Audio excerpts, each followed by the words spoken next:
birthday to you. Happy birthday to you. Happy birthday, happy birthday.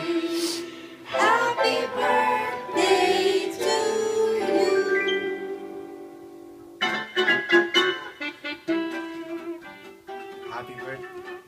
Happy birthday, EJ. Happy birthday, EJ. Happy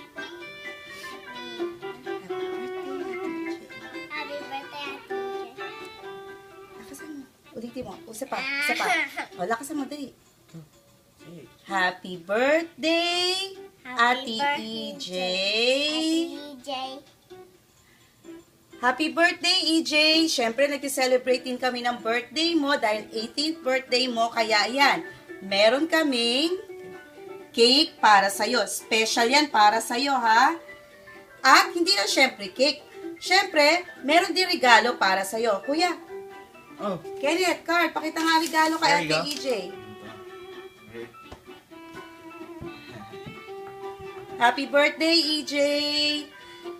Wala man kami dyan, pero sineselebrate pa rin namin ang birthday mo. Sana masaya ka ngayong araw na to. Happy birthday, EJ! Happy birthday, happy birthday, happy birthday, EJ!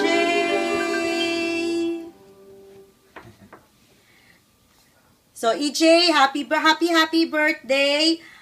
Wala man kami dyan, nag-celebrate pa rin kami ng birthday mo. So, bumili kami ng cake para sa'yo. So, make a wish, EJ.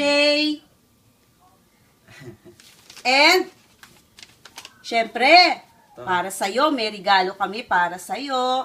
So, EJ, masasabi ko lang, basta tandaan mo, yung nakalagay sa Bible na in Proverbs 3 verse 5 to 6, in everything that you do, put God first and He will direct you and crown your efforts into success. And more years to come. This is a blessing from God. You're given this year and more to come. So, ano sabihin mo ulit kay Ate EJ? Sabihin mo, dali. Dali. Sabihin mo, Ate EJ, happy birthday! We love you! Oh, abot mo na yung gift natin kay Ate EJ. Oh, Ate EJ, ito na yung gift namin sa'yo. Happy birthday!